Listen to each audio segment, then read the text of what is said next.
अस्सलाम वालेकुम दोस्तों। तो हम लोग आ चुके हैं भारत के दिल यानी ख्वाजा गरीबनवाज की दरगाह और तारागढ़ फोर्ट जो शहर के इतिहास का पुराना गवाह है।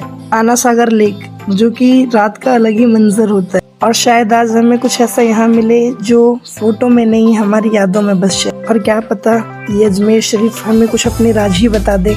ट्रेन से उतरने के बाद हम लोगों ने सबसे पहले कमरा लिया, वहाँ पे नहाए धोए और विद टीम हम सब के सब दरगाह की ओर चलने लगे।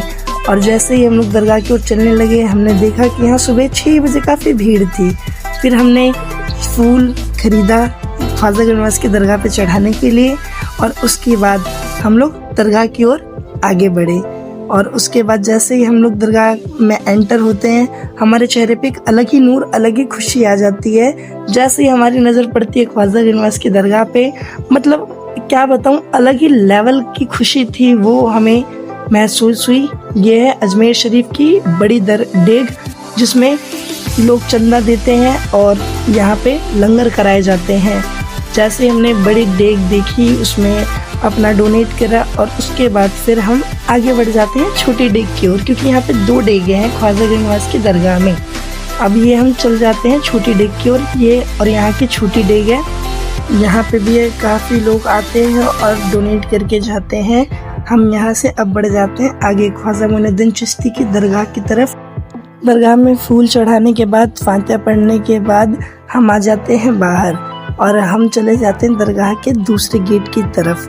और दूसरे गेट की तरफ आते हैं और उसके बाद हम यहाँ पे बांधते हैं अपने लिए मन्नत का धागा। और ये मन्नत का धागा जो मैंने बांधा है, अगर मेरी मन्नत पूरी होती है तो मैं इंशाल्लाह ज़रूर दोबारा यहाँ पे आऊँगा और इस धागों को खोलूँगा। उसके बाद हम आ जाते हैं दरगाह के तीसरी साइड जो कि मस्जिद साइड है। इधर बहुत अच्छी आलीशान मस्जिद बनी हुई है। यहाँ पे काफ़ी ज़्यादा लोग बैठे हुए थे, हम भी यहाँ पे कुछ देर बैठे थे। उसके बाद हम बढ़ जाते हैं थोड़ा आगे और आगे जैसे ही हम बढ़ते हैं हमें दिख जाता है यहाँ पे एक जन्नती दरवाज़ा। मैं आप लोगों को भी दिखाता हूँ, देखिए खुदा का कर्म, खुदा का नूर। यह है जन्नती दरवाज़ा जो कि सिर्फ और सिर्फ साल में 4 विशेष अवसरों पर ही खोला जाता है। और जैसा कि हमने जन्नती दरवाज़ा देखा, हम वहाँ पे जाते हैं, जन्नती दरवाज़ा की ज़ियारत करते हैं और कुछ दुआएं मांग के पूरे दरगाह की ज़ियारत करने। और जैसे ही हम दरगाह की ओर आगे बढ़ते हैं हमें गेट नंबर यहाँ से 2 दिखने लगता है और जहाँ से कि ख्वाजा गरीबनवाज की दरगाह काफ़ी ज़्यादा मतलब आलीशान कह सकते हैं ना, खुदा का नूर ऐसा दिखता है। उसके बाद जैसे ही हम दरगाह में आगे जाते हैं हमें दिख जाती है सामने हो रही होती है बहुत अच्छी कव्वाली। अब हम निकल जाते हैं दरगाह से बाहर। दरगाह से बाहर निकलते ही हमें खाने के बहुत लजीज आइटम दिख जाते हैं और साथ में दुकान वाले भी हमें बुलाने लगते हैं कि भाई साहब इधर आ जाओ, भाई साहब इधर आ जाओ। हम लोग भी ढूंढते ढांढते हेलो करते हुए लोगों को पहुंच जाते हैं होटल पे। और यहाँ पे देखिए हमारी पूरी भुक्कड़ टीम कैसे खाने पे टूट पड़ी है, जैसे कभी लोगों को खाना ना मिला हो। और खाना वाना खा के हम लोग भी तारागढ़ चढ़ना स्टार्ट कर देते हैं। जैसे हम तारागढ़ चढ़ना स्टार्ट करते हैं, ये देखो बच्चों की टोली ऐसे भाग रही जैसे कि इनको क्या मिल गया हो। ये हमारे साथ एक मिस्टर सैफ है जो कि हर बात पे ऐसे ऐसे करता है, कुछ समझ नहीं आता कैसे कैसे करता है। और एक हमारे साथ अजीबोगरीब लड़की भी है, चप्पल चोर। अभी मैं उसको दिखाऊंगा वो चप्पल चुराते हुए, पता नहीं किसका आ रही होगी। देखिए नहीं आई, अभी आएगी, टेंशन मतलब। ये देखो आ गई ना चप्पल चोर। देखो चप्पल चुरा के भाग रही है। ये मेरा क्यूट लिटिल भांजा जो कि बहुत ज्यादा स्मार्ट है, मेरा प्यारा भांजा। और ऐसे ही हम आगे बढ़ जाते हैं तारागढ़ की ओर। वाओ देखिए क्या मंजर है, गजब, दिल खुश कर देने वाला। दिल में गार्डन बटरफ्लाई उड़ने लगती है, कुछ ऐसा मंजर। और कुछ देर चढ़ते चढ़ते हमें दिख जाती हैं ये लजीज अमरूद वगैरह। यहाँ पे हम लोग फिर से पेट पूजा करते हैं, पेट को तसल्ली देते हैं और बढ़ जाते हैं आगे तारागढ़ की तरफ। देखिए आगे क्या क्या होने वाला है, काफ़ी ज़्यादा इंटरेस्टिंग व्लॉग है, तो प्लीज़ बने रहिए। ये चिमगादड़ सी शक्ल की लड़की अपने आप को पता नहीं क्या समझ रही है, पागल सी है, उसको भाव मत देना कोई भी। ये हम आगे बढ़ जाते हैं। ये देखिए फाइनली हम लोग तारागढ़ पे अपनी मंजिल पे पहुंच चुके हैं, ऊपर दरगाह पे। ये है मीरा सैयद हुसैन की दरगाह जो कि तारागढ़ की सबसे फेमस दरगाह है। ये हमारे मीरा सैयद हुसैन की दरगाह है। उसके बाद हम फूल वगैरह लेके आ जाते हैं। मैं तो जा रहा था भैया वजू बनाने, कुछ भुक्कड़ टीम यहाँ पे भी टूट पड़ी है, देखिए किस तरीके से टूटी पड़ी है। अब मैं चल जाता हूँ वजू बनाने। फिर वजू बना के मैं जब वापस आता हूँ उसके बाद हम देखते हैं आगे आगे दरगाह की ओर। अब हम जा रहे हैं दरगाह आ ही गए। ये मीरा सैयद हुसैन की दरगाह है। जिनकी बिगड़ी है वो यहाँ पे सवर जाती है, हर मन्नत पूरी हो जाती है। यहाँ पे दूर दूर से लोग आते हैं अपनी मन्नत को पूरा करने के लिए, और हमने भी यहाँ पे दुआ मांगा। इस दरगाह पे इतना सुकून मिल रहा था कि ऐसा लग रहा था कि पूरी दुनिया का जो सबसे सुकून है वो यहीं पे है। और उसके बाद हम दरगाह की ज़ियारत करते हुए, फातिहा पढ़ते हुए आगे की ओर चलते हैं। और यहाँ पे हम अभी देखेंगे कि जैसे ही हम दरगाह से बाहर निकलते हैं हमें दिख जाती है एक, मतलब कि कहा जाता है, मतलब पहले जो हमारे जो जंग वगैरह हुए थे, जो हमारे जो शहीद हुए थे, उन सब की कब्र है, जहाँ पे हम लोग कुछ देर रुकते हैं, हम यहाँ पे देखते हैं। और उसके बाद यहाँ की ज़ियारत करते हुए हम लोग दरगाह से जब बाहर आते हैं, तो दरगाह से जैसे हम बाहर आते हैं सब के सब जो हैं वो थक चुके होते हैं पूरी तरीके से। तो हम लोग दरगाह के बाहर आते ही, हम लोग मतलब दरगाह से एकदम प्रॉपर बाहर नहीं आते, ये बरामदे में आके बैठ जाते हैं। यहाँ पे जो सैफ वो पूरी तरीके से थक चुका है, पूरी बेहोशी की हालत में। उसने एक नौकरानी लगा रखी है जिसका पैर दबा रही है पागलों की तरह। सो फाइनली हम लोग तारागढ़ में पूरा एंजॉय कर चुके हैं। अब ये पहुंच गए फिर से पेट पूजा, क्योंकि हमारी पूरी भुक्कड़ों की टीम है, तो भूलना मत। ये देखो, एंड ये है मेरा क्यूट लिटिल चैम्प। देखिए कितना ज़्यादा क्यूट है, हाय प्यारा सा बाबू है मेरा ये। उसके बाद हम तारागढ़ से उतरते वक्त देखने लगते हैं तारागढ़ का प्यारा सा एकदम अच्छा वाला व्यू देखते ही देखते हमें दिख जाते हैं इस व्यू के कूड़े के अंदर एक ऐसी महिला जो कि कूड़ा बीन रही थी इस खाई जैसे एरिया में। ये देख के मेरे को काफ़ी ज़्यादा हर्ट हुआ, एंड मैंने रियलाइज़ किया कि ज़िंदगी काफ़ी ज़्यादा कठिन है और जीना बहुत मुश्किल है। ये देखने के बाद जब मुझे काफ़ी हर्ट हुआ, उसके बाद हम बढ़ जाते हैं आगे, तारागढ़ से उतरने लगते हैं। और उतरते ही ये देखिए, ये मेरे साथ सैफ है और ये हमारी पूरी टीम तारागढ़ से उतर रही है। और देखिए क्या गजब का व्यू आ रहा है यहाँ से। और ये देखिए चप्पल चोर फिर आ गई, किसका चप्पल चुरा के, शर्म वगैरह तो बेचारी में है ही नहीं, चप्पल चोर एक नंबर की। आगे बढ़ते बढ़ते हम जब उतरने लगते हैं तारागढ़ से, तो हमें ये दिख जाता है जादुई पत्थर। ऐसा कहा जाता है कि ये जो पत्थर है ये काफी ज्यादा पुराना है, 700 से 800 साल पुराना। और ये पत्थर अभी का नहीं, ये पत्थर तब का है। एक जादूगर जयपाल था, उसने ये पत्थर ख्वाजा गढ़नवास के ऊपर फेंका था जब वो नमाज पढ़ रहे थे। तो ये पत्थर आके उनसे पूछता है कि मैं क्या करूं, तो ख्वाजा गढ़नवास उन्हें ये ऑर्डर देते हैं कि तुम मेरे ऊपर नहीं गिरोगे। उसके बाद ये पत्थर पिघलने लगता है। उसके बाद ख्वाजा गढ़नवास इसे घोड़े के हाथ का, पैर का और आंखों का सहारा देते हैं। तब से ये पत्थर यहीं पे रुका हुआ है। इस पत्थर की ज़ियारत करते हुए हम लोग बढ़ जाते हैं आगे की ओर, तारागढ़ से उतरने लगते हैं। एंड इसके बाद देखिए जैसे हम तारागढ़ से उतरते हैं हमें ये प्यारे प्यारे व्यू देखने को मिलते हैं। ये देखिए कितने लोग चल रहे थे, उतर रहे थे, काफ़ी ज़्यादा लोग थक भी चुके थे, काफ़ी ज़्यादा जब ये लोग टायर्ड हो चुके थे। ये देखिए मेरा भांजा सबसे ज़्यादा तो ये थका था, फिर इसको लेके मेरे को उतरना पड़ा। मैं खुद थका हुआ था, इसको लेने के बाद मैं एकदम थक चुका था। अब हम उतरने के बाद आ चुके हैं अपने घर पे। और जैसे ही हम घर पे आते हैं, ये मैंने अपने बाल सवारे एंड ये स्टाइलिश होके दिखाते हैं। हमारी पूरी की पूरी टीम जो है वो थक चुकी थी कि सैफ पता नहीं क्या कर रहा है, कुछ पता नहीं। उसके बाद हम लोग खाना वाना खाते हैं। देन खाना वाना खा के थोड़ा बहुत रेस्ट करके अभी हम निकल जाए रात के टाइम। देखिए अजमेर का क्या ही, दरगाह बाजार का क्या ही मंजर है, देखने लायक एकदम गजब, मतलब बहुत ज़्यादा अच्छा व्यू आ रहा था। फिर हम थोड़ा बहुत शॉपिंग वगैरह करते हैं एंड यहाँ से शॉपिंग वगैरह करने के बाद हम घूमने के खा पी के वापस आते हैं घर। और यहाँ से स्टार्ट होता है हमारा डे 2। ये देखिए डे 2 स्टार्ट हो चुका है। हम दूसरे दिन नहा धो के फिर से चाय वाय पी रहे थे, क्योंकि हम चाय लवर भी हैं, सारे चाय लवर ही कह दे। उसके बाद फिर चाय वाय पी के उसके बाद फिर से हम दरगाह शरीफ की ओर आगे बढ़ने लगते हैं, दरगाह में ज़ियारत करके। उसके बाद हम आगे काफ़ी जगह जाने वाले हैं, जैसे कि आना सागर हो गया, आइसलैंड हो गया और 2.5 दिन का झोपड़ा। तो वीडियो में बने रहिए, हम आपको पूरी ज़ियारत कराएंगे। एंड देखिए जैसे ही हम दरगाह शरीफ पे पहुंचते हैं, यहाँ पे फिर से लोग कहने लगते हैं फूल ले लीजिए।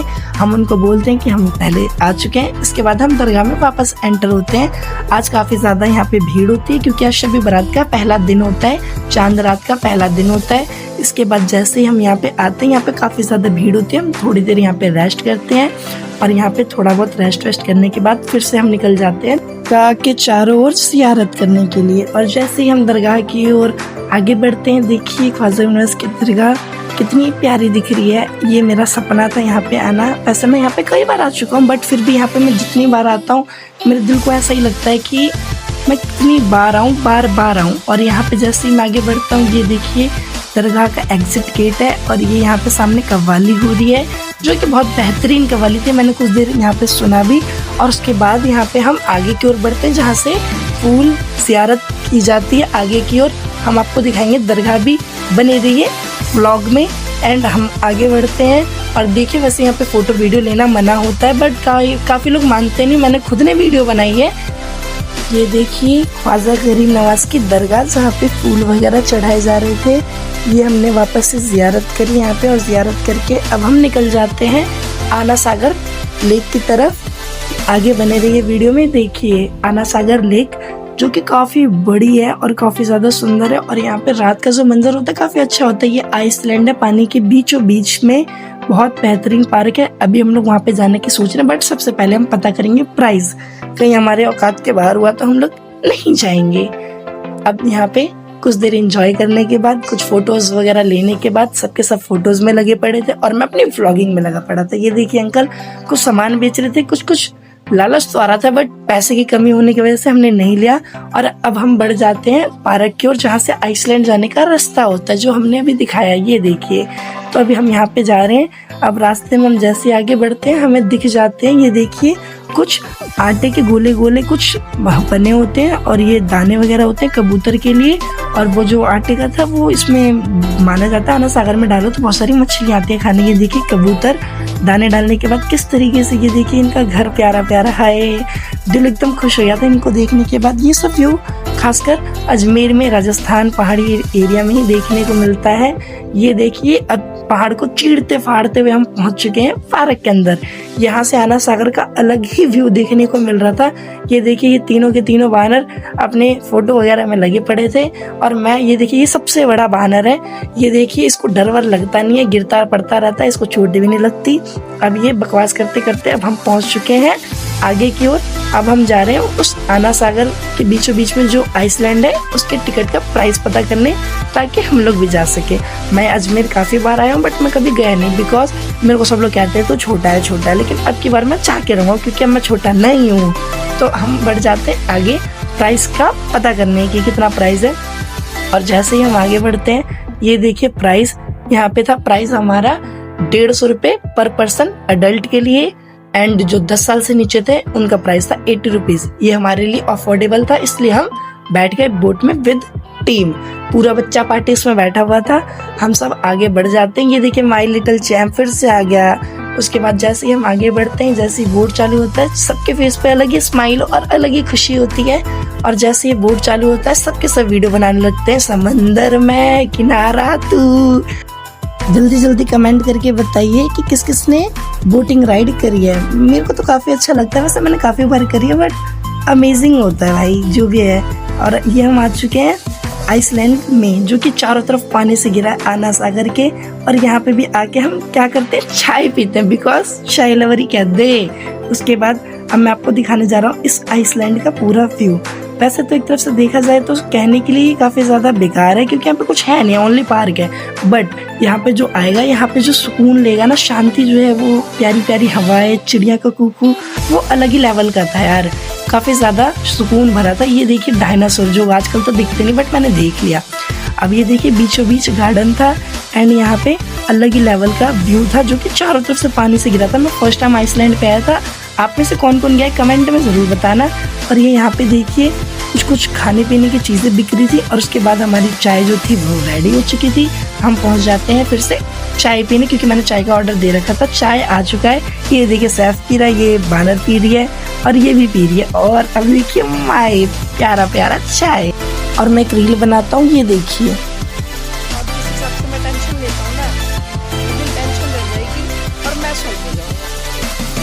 और यहाँ पे रील बनाते हुए ये वीडियो मैंने अपलोड करी है, जाके आप मेरे YouTube या इंस्टा दोनों पे देख सकते हैं। उसके बाद रील बनाने के बाद हम यहाँ पे कुछ देर एंजॉय करते हैं, और वापस हम निकल जाते हैं पार्क की ओर, क्योंकि आइसलैंड पे काफ़ी टाइम हो चुका था हमें आए। और ये हम वापस जाने के लिए फिर से बैठ जाते हैं विद टीम, सबके सब बोट में। और ये बोट स्टार्ट हो चुकी है, और अब हम वापस जा रहे हैं गार्डन में। बोट से उतरने के बाद हम फिर से आ जाते हैं वही गार्डन में जो कि शाहजहां ने बनवाया था। ये काफ़ी ज़्यादा अच्छा गार्डन है जो कि आना सागर के बिल्कुल बगल में है और यहाँ से आना सागर का बहुत अच्छा व्यूज़ आता है। ये क्रूज़ है, इसमें बैठने का मेरा काफ़ी मन है, नेक्स्ट टाइम बैठेंगे। फिर से हम आ जाते हैं खाना खाने क्योंकि हमें फिर से भूख लगने लगती है। अब क्या ही बोलो यार, बट ये खाना काफ़ी ज़्यादा लजीज था। माय फेवरेट पनीर भी थे और ये लड़की भुक्कड़ों की तरह टूट पड़ी थी। उसके बाद हम खा पी के यहाँ से निकल जाते हैं 2.5 दिन के झोपड़े पे। और ये 2.5 दिन का जो झोपड़ा है, कहा जाता है कि 2.5 दिन में बन के तैयार हुआ था, बट काफ़ी ज़्यादा इस पे कहानियाँ, किस्से सब कुछ है, बट आज तक कोई समझ नहीं पाया ये 2.5 दिन में कैसे बना था। अगर आप लोगों को कुछ पता हो तो प्लीज़ कमेंट में करके ज़रूर बताना, क्योंकि मुझे जानना है 2.5 दिन में कैसे बन के तैयार हुआ। लेकिन ये जो भी है, इसकी कलाकृतियाँ, इसकी काफ़ी ज़्यादा नुमाइश, काफ़ी ज़्यादा मतलब डीपली इसको बनाया गया है। कहने को तो ये छोटा सा झोपड़ा है, बट ये किसी महल से कम नहीं है, बिकॉज इसकी एक एक पत्थर पे नक्काशी की गई है। ये देखिए यहाँ पे फिर पेट पूजा हो रही है, पता नहीं कुछ ना कुछ सब खा ही रहे हैं। अब हम चलेंगे अंदर और दिखाऊंगा मैं आपको इसके अंदर जो छोटी छोटी इमारतें हैं, वो काफ़ी ज़्यादा ही मतलब डीपली इस पर कुछ लिखा गया है। मेरे को वैसे अरबी नहीं पढ़ने आती, अगर मेरे को आती तो मैं आपको पढ़ के ज़रूर बताता। आप में से किसी को कुछ समझ आए तो प्लीज़ मेरे को बताना। ये देखिए कितनी ज़्यादा अच्छी अच्छी कलाकृतियाँ हैं इसके अंदर और ये काफ़ी ज़्यादा ही अच्छा व्यू था यहाँ पे। हम यहाँ से घूमने के बाद अब हम निकलने वाले हैं वापस दरगाह की ओर। फाइनली हम सब दरगाह में आ चुके हैं और रात हो चुकी थी। रात में काफ़ी अच्छा व्यू आ रहा था। अब हम लोग यहाँ पे आखिरी सलामी के लिए आए हैं, क्योंकि अब हम लोग वापस अपने घर दिल्ली वापस जाने वाले हैं सबके सब। एक बार हम आखिरी बार दरगाह का वो करने आए थे, ज़ियारत। अब यहाँ से हम ज़ियारत करेंगे और उसके बाद अपने घर वापस बढ़ जाएंगे। जाने का बिल्कुल मन नहीं कर रहा था, अंदर ही अंदर काफ़ी ज़्यादा नमी हो चुकी थी, आंखों में आंसू जैसा कुछ फील हो रहा था। लेकिन जो भी हो, काफ़ी ज़्यादा हमारा बेस्ट डे रहा 2 दिन। और मैंने जो दुआ मांगी है, काश वो कंप्लीट हो जाए ताकि मैं यहाँ पे दोबारा जल्द से जल्द आ चुकूँ। काफ़ी ज़्यादा भीड़ बढ़ चुकी थी क्योंकि यहाँ पे रात भी हो चुकी थी और हमारा शब बारात का पहला दिन था और 26 तारीख को उर्स है। तो जिसको भी आना हो वो जल्द से जल्द आ जाए और ज़ियारत कर ले। और मेरे भाई जो इस वीडियो को देख रहे हो, प्लीज़ लाइक और कमेंट करना ना भूलें। मैं आपके लिए ऐसी ऐसी वीडियोस लाता रहूँगा। और अब हम वापस जा रहे हैं अपने घर की तरफ। ये हम बैठ गए ऑटो में। ये पहला ऑटो था जो हमने यहाँ पे देखा, जो पीछे भी सीट्स थी, हमने पहली बार देखा। तो आज का व्लॉग यहीं पे समाप्त करते हैं, मिलते हैं नेक्स्ट